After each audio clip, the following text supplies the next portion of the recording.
In the early years of the 20th century, much of the far north remained blank on Western maps, an expanse of cold, silence, and speculation. Into this Arctic frontier stepped a young anthropologist named Vilhjalmur Stefansson. When Stefansson arrived in the Canadian high Arctic for his first major expedition, he expected hardship, scarcity, and the thin margin between life and starvation that most Western thinkers assumed defined polar existence. Textbooks and dietary science of the time insisted that carbohydrates and vegetables were essential for energy. Without them, the human body was believed to slide inevitably toward collapse and heart disease. But that belief began to fracture almost immediately. Stefansson found himself living among the Inuit, a people who had not only survived the Arctic for thousands of years, but thrived in conditions other cultures considered uninhabitable. They hunted in temperatures that froze breath and traveled vast distances with endurance that would put these Westerners, who had an allegedly more nutritious diet, to shame. And they did all of this while eating a diet that, by prevailing scientific standards, shouldn't have been capable of sustaining anyone. Their meals were almost entirely animal-based. Seal, caribou, ptarmigan, a type of bird, polar bear, and fish pulled from beneath the sea ice. Fat-rich meat, organ tissues, and blubber formed the core of daily nutrition. Carbohydrates were virtually non-existent. Fruits and vegetables were seasonal rarities at best. Grain was unknown. Yet the Inuit were not frail, sickly, or nutrient deficient. They were strong, metabolically healthy, and physically capable in ways that Western explorers, often malnourished by their own rations, struggled to match. For Stefansson, this wasn't just surprising. It was paradigm shifting. Years later, determined to prove that his experience was not a fluke or a romanticized memory, Stefansson agreed to a controlled experiment with fellow explorer Karsten Andersen. Under medical supervision at Bellevue Hospital, the two men consumed an all-meat diet for an entire year, replicating as closely as possible the patterns Stefansson had learned from the Inuit. Doctors monitored blood markers, weight, metabolic function, and overall health. The results again contradicted everything Western nutrition at the time claimed to be true. There were no signs of scurvy, no decline in health, and none of the metabolic failure theorized by experts who insisted carbohydrates were indispensable. Instead, they remained healthy, energetic, and physiologically stable. Of course, Stefansson had his critics, and the debate over his conclusions continues even today. But the simple reality he encountered during those long Arctic years remains undeniable. An entire population, living in one of the planet's most unforgiving climates, sustained exceptional health on a diet the West considered impossible. This, ultimately, is where the Inuit paradox begins. Not with laboratory measurements or theoretical models, but with a young explorer standing in the frozen north, watching a people thrive on foods his own society believed could not sustain life. And in that contradiction, the foundations of nutritional dogma began to crack. During one of his long stays, Stefansson noticed something else. They ate their food differently than Westerners did. Meat was often consumed raw, fermented, or only lightly cooked, allowing nutrients, especially vitamins sensitive to heat, to remain intact. Fat was prized rather than avoided, and organs weren't wasted. Their dietary patterns were shaped by necessity, refined through countless generations. As Stefansson integrated more deeply into their daily life, he adopted their diet completely. Months passed with no plant food of any kind. He expected, as any Westerner trained in the nutritional beliefs of the era would, to become sick. Instead, his health improved. His energy stabilized. He found he could travel long distances without fatigue, withstand harsher temperatures, and recover faster from strain. The experience shook his understanding of what a balanced diet meant. This first-hand transformation laid the foundation for what would later be known as the Inuit paradox. How can a population consuming almost no carbohydrates, vegetables, or fruits, eating enormous amounts of fat, and relying on animal products maintain exceptional health, seemingly defying Western nutritional dogma? So now onto their actual diet. What did they eat? The traditional Inuit diet is one of the most distinctive in the world. Extremely high in fat and protein, very low in carbohydrates, and built almost entirely on the animals available in the Arctic environment. Because plant life is scarce for most of the year, the Inuit relied on a seasonal hunting cycle, adjusting what they ate depending on migration patterns, sea ice conditions, and weather. Their staple foods included marine mammals. These form the nutritional backbone of the Inuit diet. Seals, ringed seal, and bearded seal, the most consistently available animal. Nearly every part was eaten: meat, fat, organs, and often raw or lightly cooked, though some groups avoided bearded seal liver due to its extremely high vitamin A content, which could be toxic if too much is consumed. Whales, especially bowhead and beluga, a major source of fat, vitamin-rich skin, and dense protein. Fish are caught year-round, including Arctic char, whitefish, lake trout, and salmon. Frozen fish could be shaved and eaten raw in winter, while in summer it was often dried or fermented. Land mammals are hunted according to migration seasons and regional availability.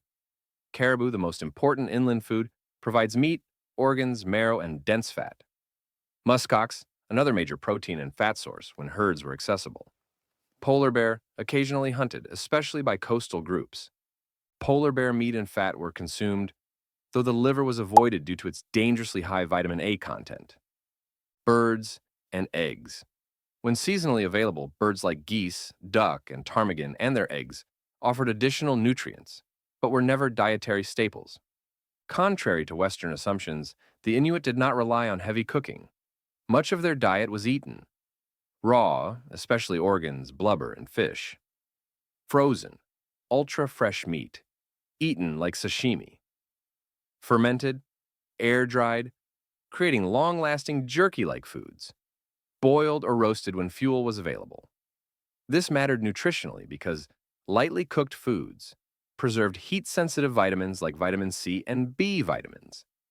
A few notable examples of traditional Inuit foods are maktak, raw whale skin and blubber, rich in vitamin C and omega-3 fats. Kiviak, fermented seabirds, preserved inside a hollowed-out seal skin. Igunak, aged or fermented meat, commonly from walrus or seal. Akutak, sometimes called Eskimo ice cream, a mix of whipped fat, berries in summer, and sometimes fish or caribou tallow. The paradox. Summarized, the Inuit thrived on high-fat, high-protein, low-carbohydrate diets, often raw foods, a seasonal cycle of marine and land mammals. This stands in sharp contrast to Western dietary expectations, forming the core of the Inuit paradox. Excellent health on a diet that, according to conventional nutrition theory, should be problematic. When discussing the Inuit paradox, it is easy to imagine their diet as a unique outlier, something possible only in the Arctic, under extreme environmental pressure. But history shows that the Inuit are not the only population whose traditional diet directly contradicts Western nutritional expectations. The Samburu and Maasai of East Africa, and the Yakut of Siberia, and the Mongolians represent such examples. Their lives unfold in vastly different climates. Yet their dietary patterns challenge the same assumptions about fat, protein, and carbohydrates.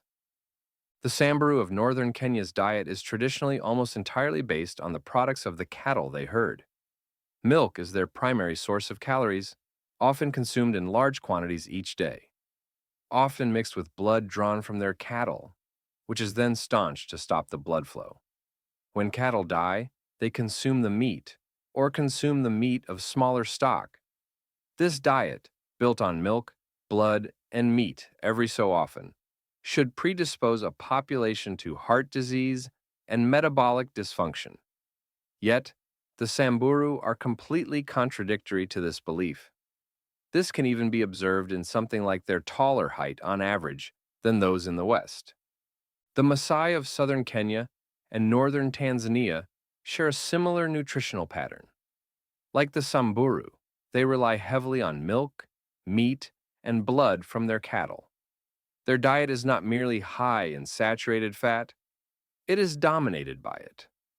For decades, Western health researchers used the Maasai as a case study, expecting to find rampant atherosclerosis.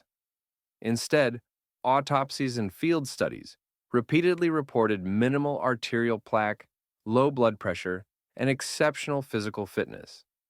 The paradox deepened when researchers discovered that, despite extremely high cholesterol intake, the Maasai exhibited efficient cholesterol metabolism. Far to the north, in the icy expanse of Siberia, the Yakut or Saka, people present a different but equally striking case. Living in one of the coldest inhabited regions on Earth, where winter temperatures regularly plunge below -40 degrees, the Yakut developed a diet that is extraordinarily rich in animal fat and remarkably low in carbohydrates. Horse meat and raw or frozen fish are foundational foods, and fermented dairy from mares provides fat, protein, and beneficial bacteria. Much like the Inuit, the Yakut consume large quantities of fat as a primary energy source, particularly during winter. Despite living in environments and cultures far removed from each other, these groups reveal a consistent pattern. The same goes for Mongolians, specifically the ancient Mongolians, around the time of their conquest. I won't go too deep into it, but, as noted by the explorer William of Rubruck, the Mongolian diet was focused on meat and dairy, with a large consumption of fermented dairy like kumis. When analyzing the traditional Inuit diet, or the diets of other high-fat animal-based cultures, it's impossible to understand their survival without examining the specific nutrients found in meat, organs, and fat.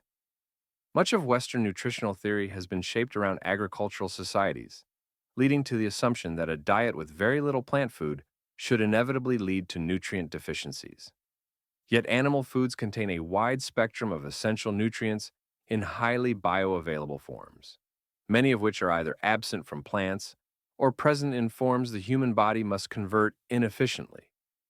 26 nutrients exist exclusively or technically exclusively in animal products. To understand this biochemical advantage, it helps to begin with the concept of bioavailability. Plants often contain precursor nutrients rather than fully active forms. These precursors require enzymatic conversion in the human body, and that conversion varies widely in efficiency based on genetics, gut health, age, and overall nutritional status. Animal foods, by contrast, tend to contain nutrients in their active, metabolically ready forms. This difference between precursors and active compounds is central to why meat and fat allowed the Inuit to maintain complete nutritional sufficiency despite near zero plant intake. A clear example can be seen in the distinction between beta-carotene and retinol. Plants provide vitamin A in the form of carotenoids, with beta-carotene being the most prominent. For beta-carotene to become usable vitamin A, it must be converted into retinol, a process that is remarkably inefficient in many individuals. In some cases, only a small fraction of carotenoids is converted, especially under metabolic stress, during illness, or in cold environments. Animal foods, however, contain retinol directly, especially in organ meats like liver. Retinol is immediately absorbed, stored, and utilized by the body for vision, immune function, cellular differentiation, and epithelial maintenance. For populations living in low-light Arctic conditions, where eye strain and infection risk were constant, this direct access to retinol was biologically advantageous, and it bypassed the inherent limitations of beta-carotene conversion entirely. Iron absorption reveals a similar contrast. Plants contain non-heme iron, which must bind to transport proteins before it can cross the intestinal lining. This process is easily inhibited by phytates, polyphenols, fiber, and other plant compounds. Animal foods contain heme iron, bound within hemoglobin and myoglobin. Heme iron is absorbed through a different pathway via the heme carrier protein, HCP1, allowing up to 4 times greater absorption efficiency. In low oxygen or cold environments like the Arctic, where oxygen demand is high and physical exertion is constant, heme iron becomes crucial to support red blood cell production and enhance oxygen transport far more effectively than plant-based iron. The Inuit, whose diet was rich in blood, organ meats, and dark, iron-dense tissues, benefited from this superior form of iron availability, preventing anemia in an environment where fatigue could be fatal. Vitamin B6 provides another example of fundamental biochemical divergence. Plant-based B6 exists largely as pyridoxine, a form that must be converted into its active phosphorylated derivatives such as pyridoxal 5-phosphate, PLP. Pyridoxine is often poorly converted in the human body, and in excess may actually inhibit the activation of PLP. Animal foods, however, contain B6 in the form of pyridoxal and pyridoxamine, which are directly convertible to PLP with high efficiency. PLP is required for amino acid metabolism, red blood cell synthesis, neurotransmitter production, and glucose regulation. In a diet based almost entirely on protein and fat, without carbohydrate buffering, efficient B6 metabolism is essential for preventing amino acid imbalances and supporting gluconeogenesis during periods of fasting or exertion. Beyond these examples, animal foods provide DHA and EPA, long-chain omega-3 fatty acids, critical for brain function, cell membrane fluidity, and anti-inflammatory signaling. Plants contain only alpha-linolenic acid, ALA, which humans convert to DHA and EPA at extremely low rates, less than 4% on average for DHA and between 5 to 10% for EPA on average. In Arctic environments, where cold stress increases the demand for cellular membrane fluidity, DHA and EPA were essential, and marine mammal fat provided them in unmatched concentrations. Animal products also contain vitamin B12, creatine, taurine, carnosine, collagen, preformed vitamin D3, vitamin K2, CLA, conjugated linoleic acid, and unique peptides and cofactors that have no plant equivalents. These compounds support mitochondrial efficiency, muscle function, neurological health, and calcium metabolism. The Inuit diet, particularly through the consumption of raw organs, provided these nutrients in dense concentrations. Vitamin D3, for example, is highly limited in plants and is predominantly found in fatty animal tissues. In regions with limited sunlight exposure, dietary D3 is essential to maintain calcium homeostasis and immune function. Ultimately, the nutrient density and bioavailability found in animal foods made the Inuit diet not only viable, but highly efficient for survival in extreme environments. While Western nutritional frameworks often assume that plant foods are necessary for a complete diet, the biochemical evidence shows that many essential nutrients are best obtained, or only reliably obtained, from animal sources. For populations living in harsh climates with limited plant availability, this difference was not theoretical. It was the line between survival and starvation. Vitamin C in meat, and the competition between vitamin C and carbs, plus how pirates used meat to cure scurvy. Nutritionists insisted that vitamin C could only come from fruits and vegetables. This assumption formed the basis of the classic narrative of scurvy: long sea voyages, salt-preserved rations, and dying sailors cured only when citrus was finally discovered. But the reality is more complex. The Inuit, who consumed virtually no plant foods, did not suffer from scurvy. Early explorers living with them did not develop it either. And long before limes became standard issue in the British Navy, certain pirate crews discovered on their own that scurvy could be reversed not only with citrus, but with fresh meat. The key to understanding these cases lies in two intertwined biochemical facts. First, that fresh raw or lightly cooked animal foods contain measurable amounts of vitamin C, and second, that the human requirement for vitamin C dramatically changes depending on carbohydrate intake.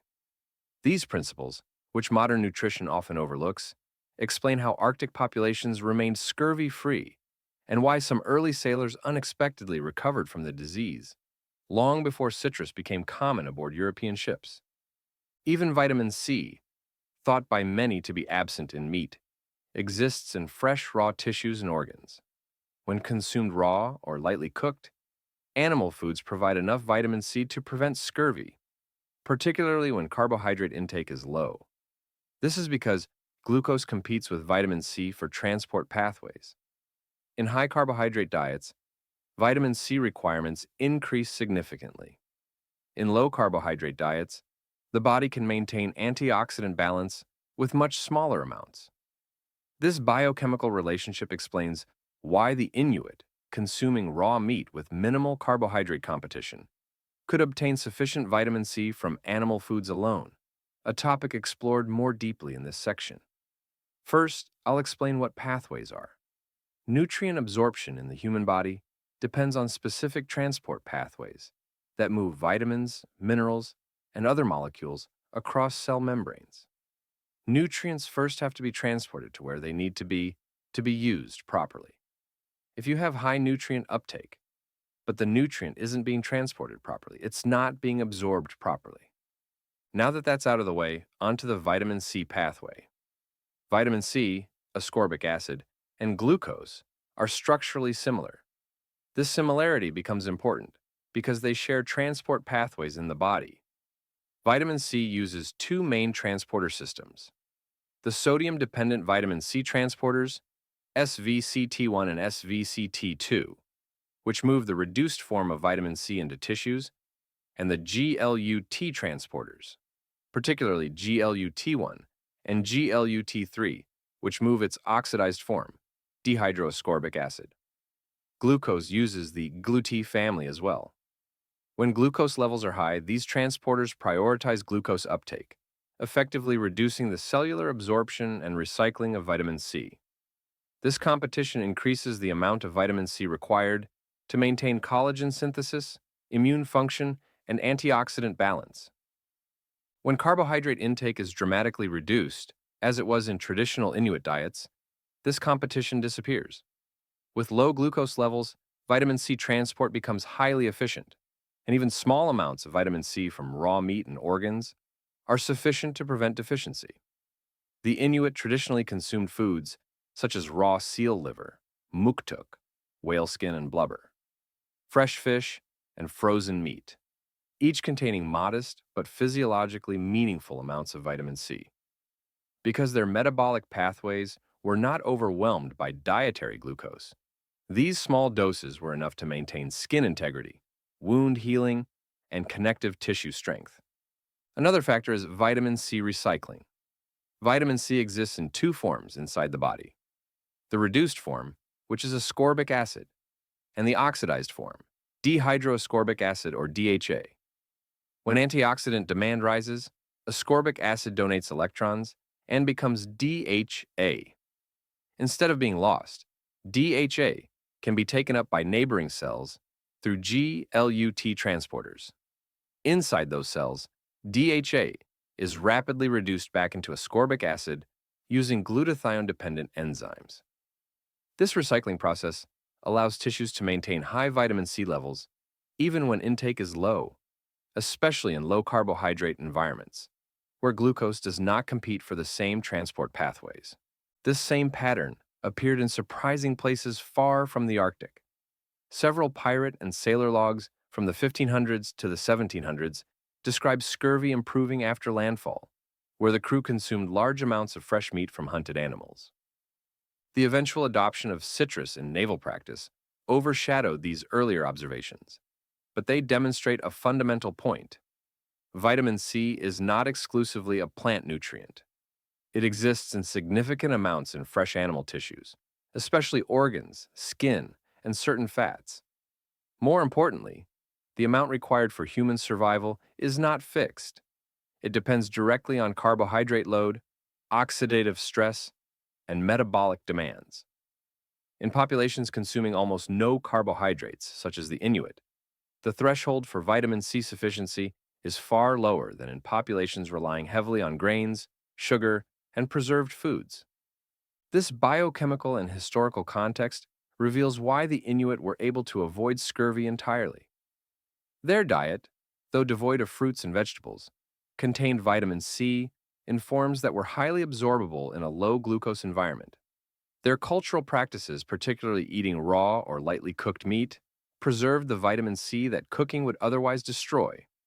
Western sailors, in contrast, consumed salted, stored, or boiled foods stripped of vitamin C while maintaining high carbohydrate rations that increased their physiological need for it. Now, I'm not saying by any means that carbs or non animal products are bad. I'm only saying they're not necessary. It's simple. The more carbs you eat, the more vitamin C you need. There's rarely a set amount of nutrients needed. It varies from individual to individual. The daily recommended allowance, or RDA, you see on labels is essentially complete BS. That's just the bare minimum you need for your body to function. In reality, you should be aiming for far more. My experiences? I want to keep this part short because anecdotes generally matter less than large-scale studies or reports. But I personally follow a mostly animal-based diet. I essentially eat whatever I want with respect to my health, which ends up as mostly dairy products like milk, kefir, yogurt, cheese, and butter. Meats mostly being red meats, eggs, and ridiculous amounts of honey. However, I'm not by any means against non-animal products or against cooked food. I myself eat bread, pasta, and fruits, just not for the nutrition and not super frequently. Also, I'm not promoting a cooked or a raw diet. However, if you want a video in the future doing a deep dive on the topic, let me know in the comments below. Peace out for now. Let me know what you're interested in me covering next time.